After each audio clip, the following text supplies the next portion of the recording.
Okay, welcome back, council. I'm going to call the meeting to order. Is there any conflict amongst council members here? Seeing none, I'll need a motion to adopt the published agenda on this meeting here, please. Have a mover on that, Councillor Bowman, and a seconder, please, Councillor Parkman. All in favor? That one's carried. And we'll move right into the presentations from administration, and we'll start out with Corrine. So if you're there, Corrine, go ahead. Thank you, Mr. Mayor and Council. We are here today to discuss and hear public comments on a site-specific zoning bylaw amendment for the lands identified as 470 Dunn Road in the village of Colchester. So we're just going to wait till Shelley gets that up. Perfect. Thank you. And hopefully everybody can hear me good. Okay, so the owner of this property is Mr. John Atwin, and he is joining us today for this Zoom meeting, so he's on this call. Next slide, please.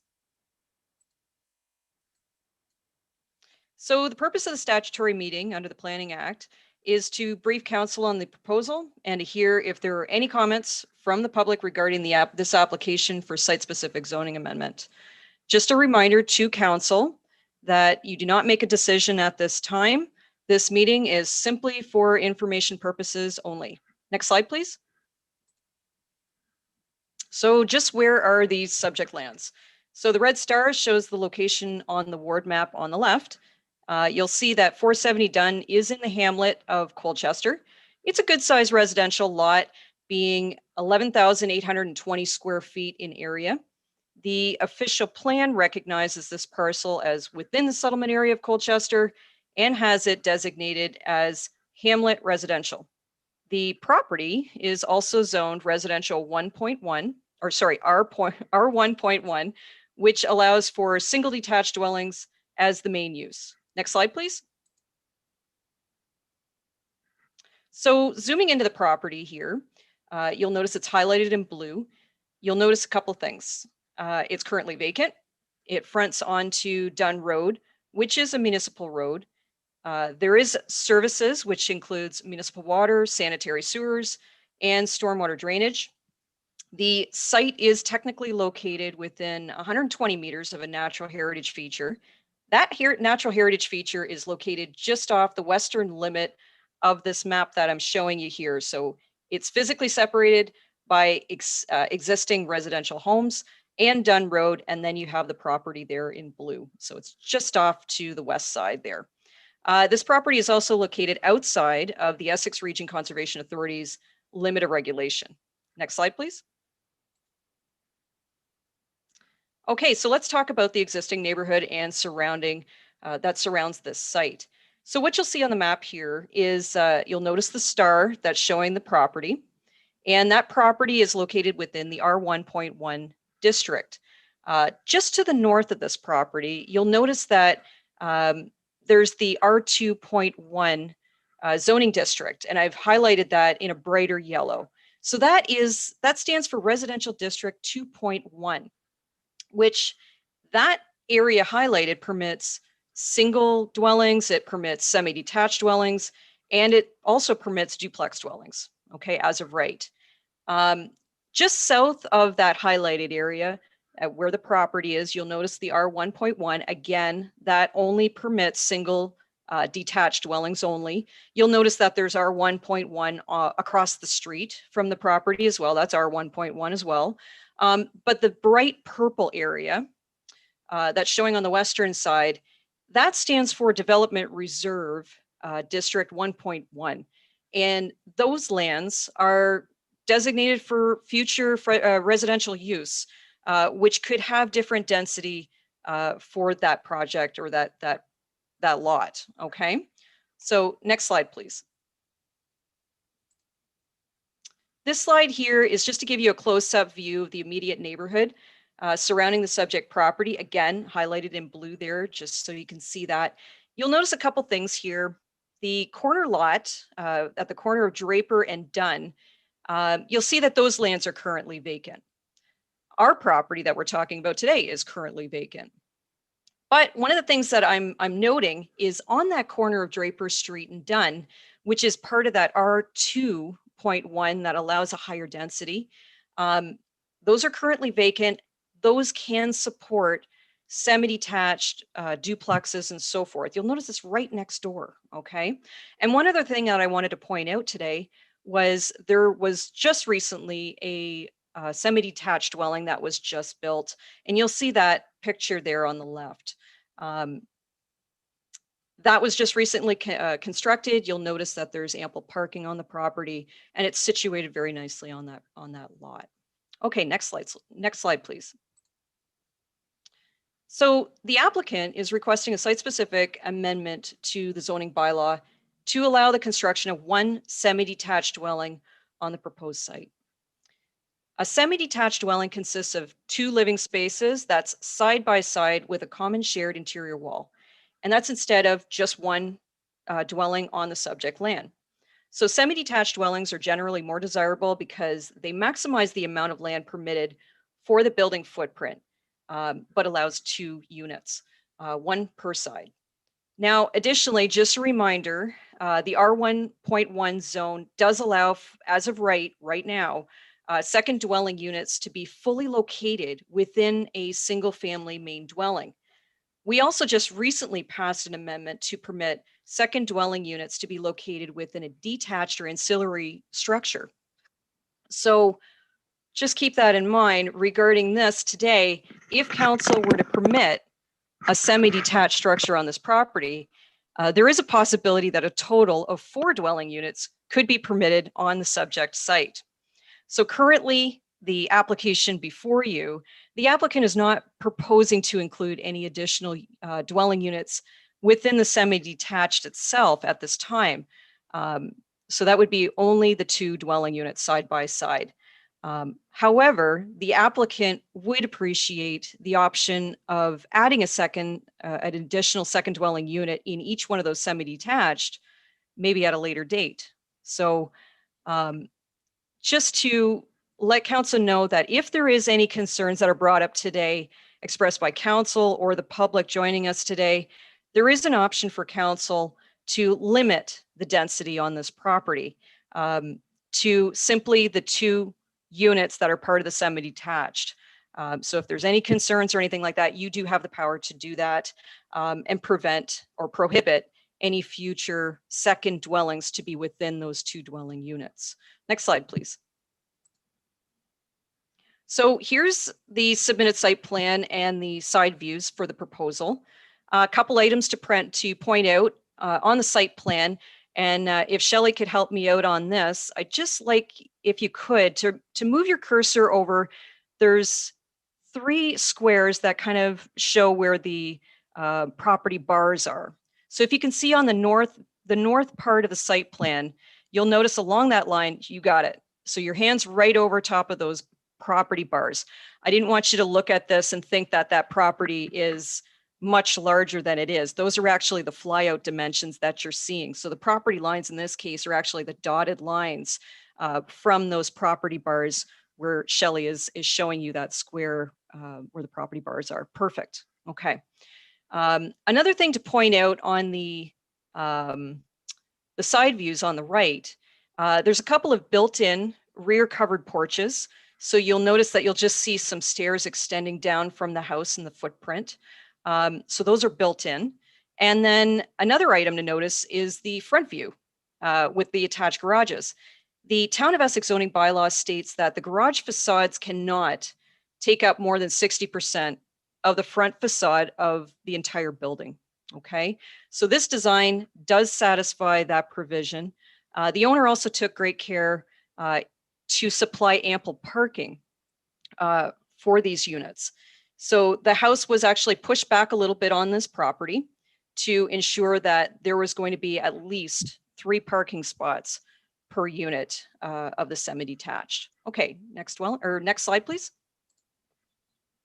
So let's go through a rundown of the building matrix real quick. So you'll see this kind of broken down into what's permitted in the bylaw and then what is proposed. So let's do a quick comparison here. So as you can see, the permitted main use for the R1.1 zone, single detached. For what they're proposing, they want the semi-detached. The lot width for a semi-detached, the minimum is 60 feet. Well, this property is 60 feet wide right on the button. The next thing is the lot area for a semi-detached.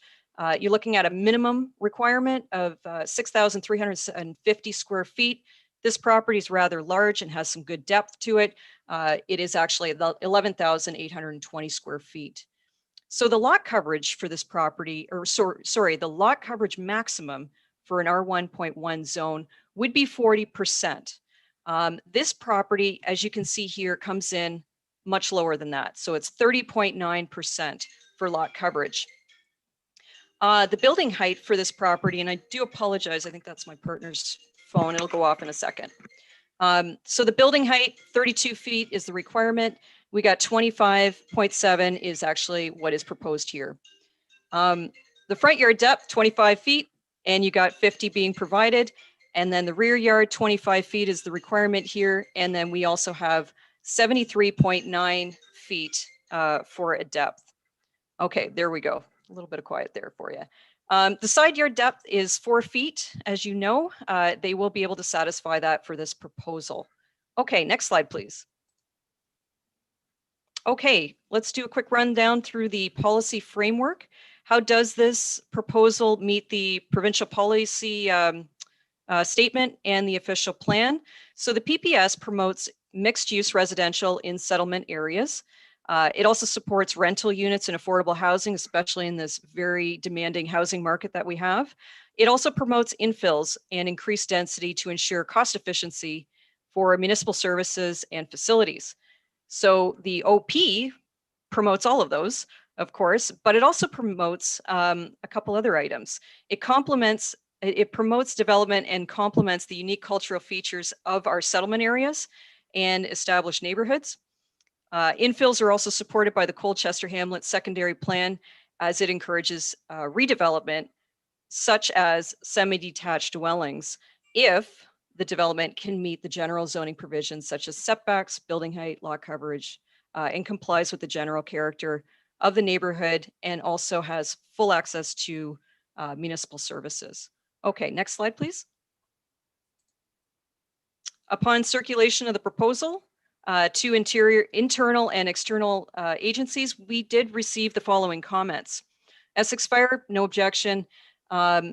Infrastructure Services, they had no objection. They just wanted to make sure that each one of these semi-detached units had their own services. So a water meter, for instance, they noted.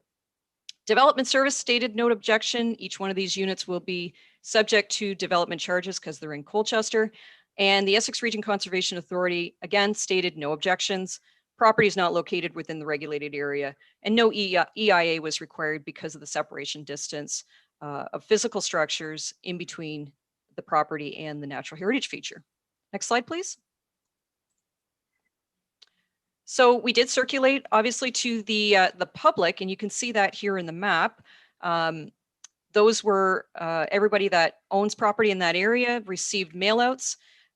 We did not receive any verbal or written notice of concern from the public on this. We did receive 2 calls from neighboring landowners who simply wished to watch the public meeting today for information purposes and perhaps they might be considering undertaking something like this in the future as well. So they just wanted it for information purposes. We provided them with the town's YouTube station because they did not ask for delegation for today. Next slide, please.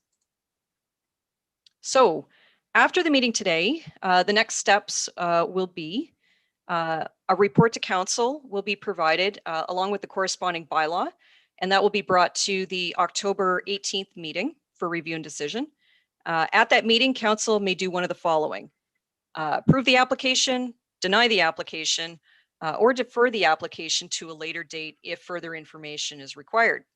Once a decision is made, the notice of approval or denial will be sent to the applicant and all persons requesting to be notified of that decision. Then a 10-day appeal period will take effect. After those 20 days are up, if no appeals are received, the decision is final and binding. Next slide, please. And that brings us to the end of my presentation, Mr. Mayor. I am available for questions. Also, I have Rita Jabour on the line if I can't answer a question for you, gentlemen and ladies, today. And we also have Mr. John Atwin joining us on the call also. Thank you.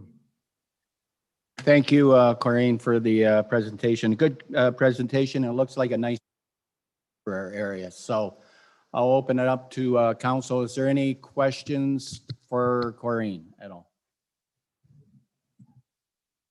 Yeah. Any questions? Okay, Deputy Mayor Malash, go ahead. Thank you, through you, Your Worship, to Rita. Hi, Rita. Just wondering if there was a secondary dwelling unit permitted for each one of those units, exactly where would those secondary dwelling units possibly go on that lot? It just seems like there's not enough room to put any additional housing on there. So through the chair to Deputy Mayor Malash, it would either go in each of those dwelling units in the basement for an example, or Okay. you can locate it in the backyard in a separate structure, but it can't be within that 25 feet that you have to keep between a rear lot line and a building. Okay, so could it be attached to the building? So an add-on to the back of the building? Through the chair, that's correct. It can be attached as well as detached if they have the room to stay out of the required yard. Okay, and then the 4 feet at the sides of the house is enough to give access to a unit behind? Through the chair, that's correct. Okay, thank you. Thank you, Deputy Mayor. Any other questions? Thank you again for the presentation, and I'll ask John, the applicant, if he has any.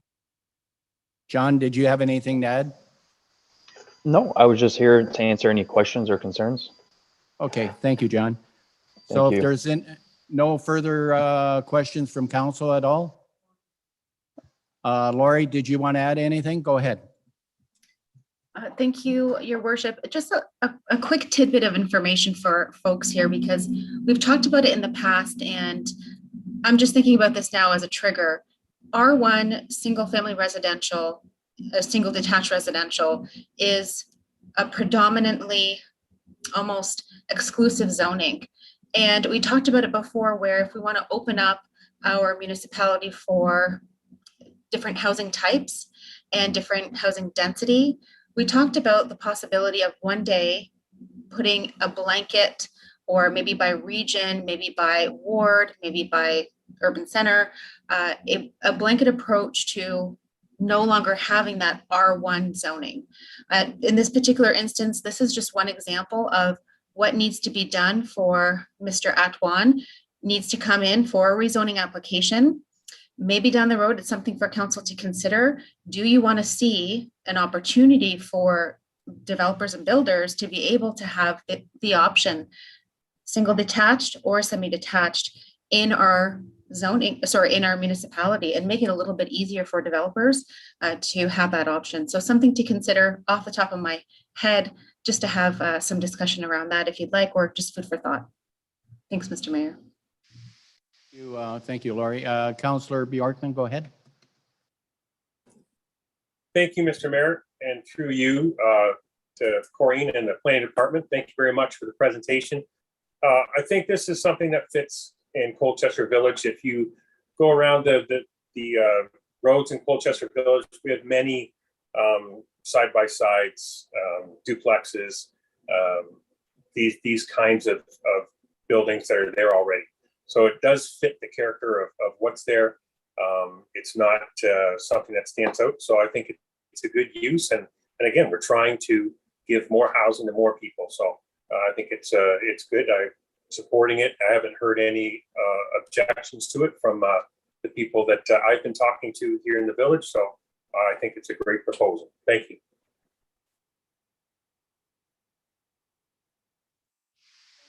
Councillor, anybody else? Okay, at this point here, I'm going to ask for a motion to accept. Councillor Bjorkman, seconder on that one, please, to accept the presentation. Councillor Bowman, all in favor? That's carried. And at this point, what's your pleasure on this here? Motion to accept, to go ahead with this? Through you, Mr. Mayor?